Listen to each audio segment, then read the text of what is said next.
El siguiente material fue elaborado por la Escuela Nacional de Salud Pública para fines educativos.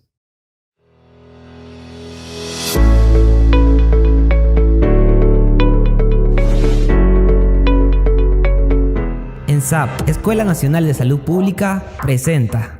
Bienvenidos al curso Gestión del Riesgo de Desastres en Salud, nivel básico. Hoy hablaremos del siguiente tema: preparación frente a emergencias y desastres en salud.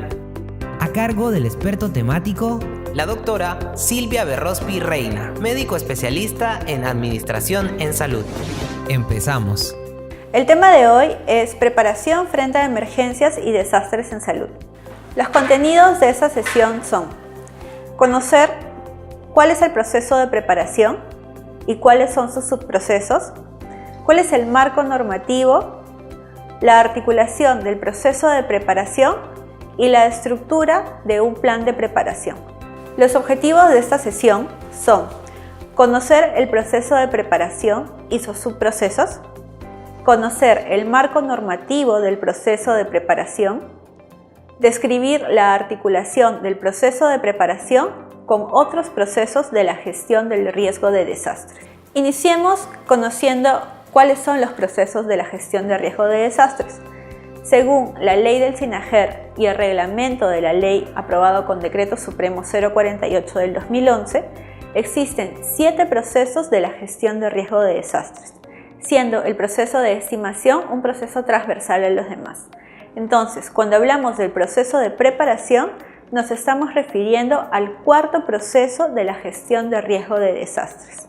En el artículo 29 del reglamento de la ley del SINAGER se brinda el concepto del proceso de preparación, siendo esta el conjunto de acciones de planeamiento, de desarrollo de capacidades, de organización de la sociedad y operación eficiente de las instituciones regionales y locales encargadas de la atención y socorro, del establecimiento y operación de la Red Nacional de Alerta Temprana y la gestión de recursos, entre otros, para anticiparse y responder de forma eficiente y eficaz en caso de que ocurra un desastre o una situación de peligro inminente, para procurar una óptima respuesta en todos los niveles de gobierno y de la sociedad. Además, en el artículo 30 del reglamento de la ley del SINAGER nos refiere que el proceso de preparación contiene subprocesos,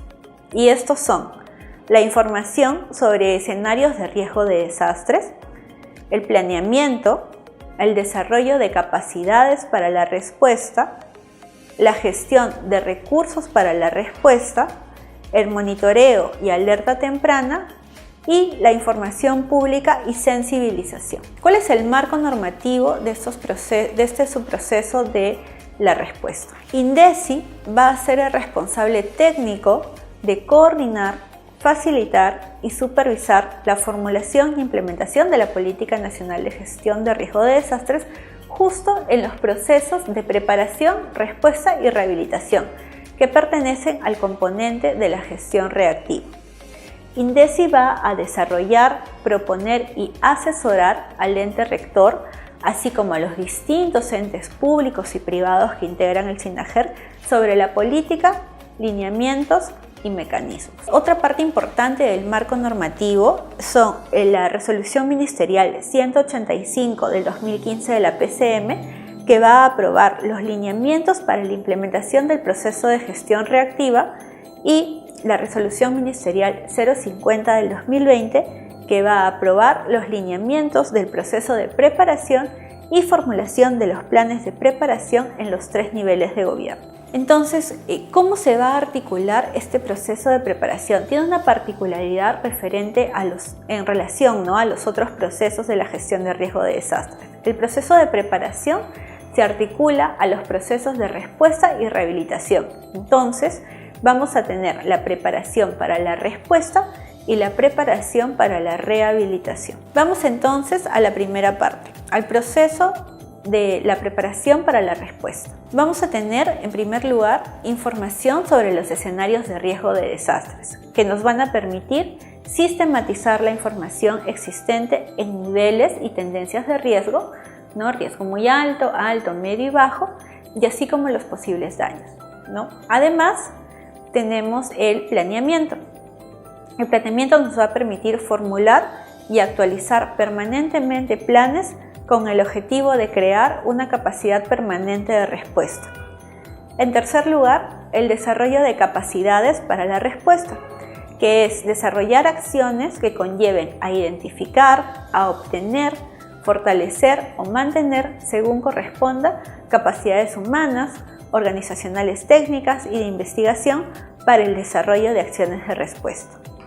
En cuarto lugar, la gestión de recursos para la respuesta, que es desarrollar acciones que permitan identificar, adquirir, organizar y mantener recursos de infraestructura, equipamiento e información especializada.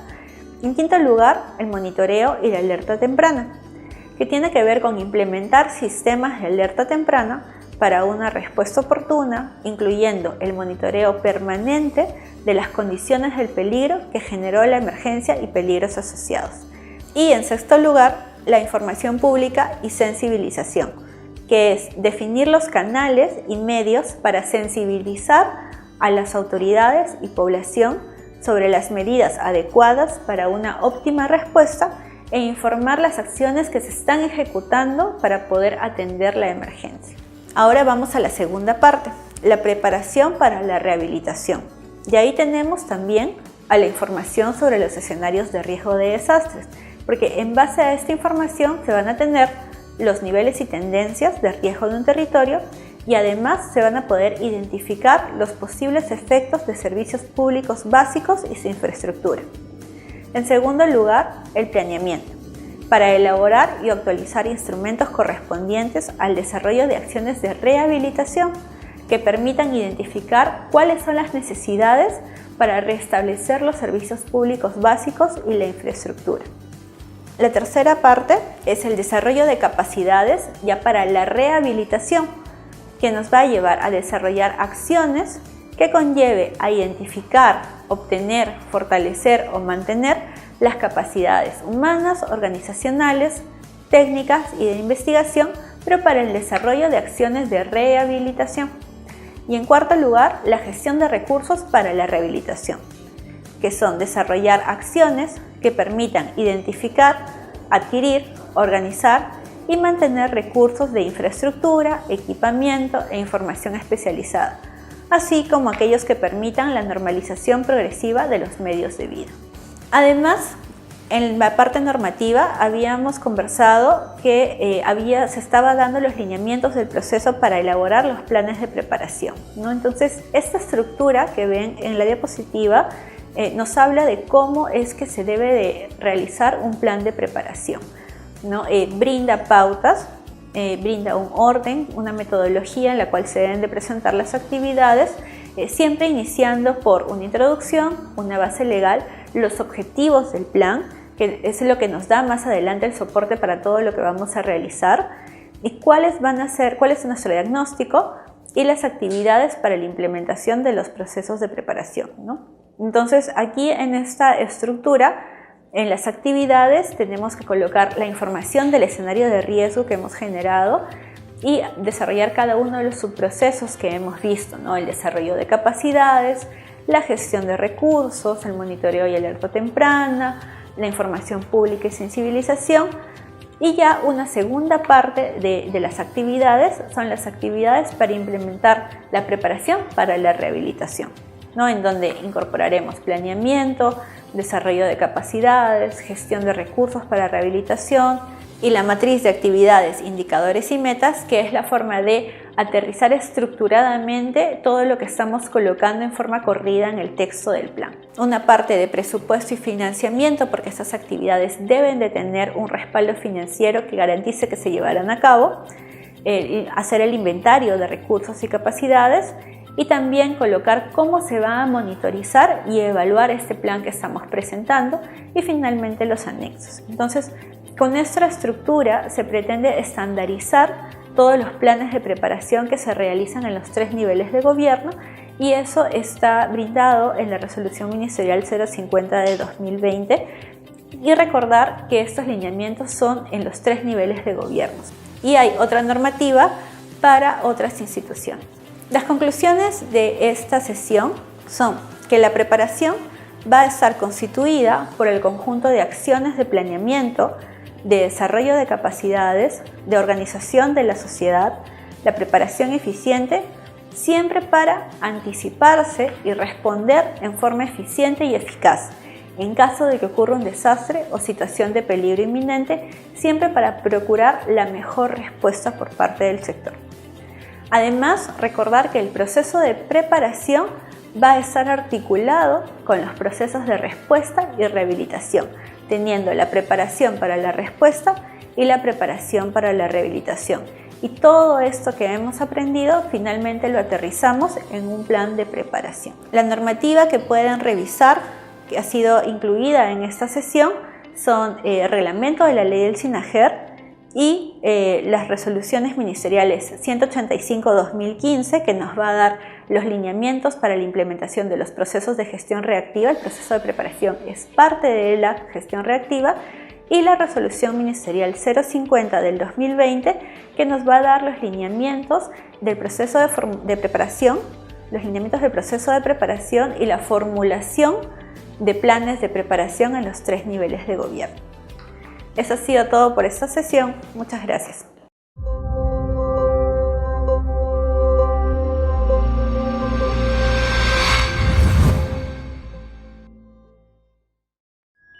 Bicentenario del Perú 2024. Gobierno del Perú.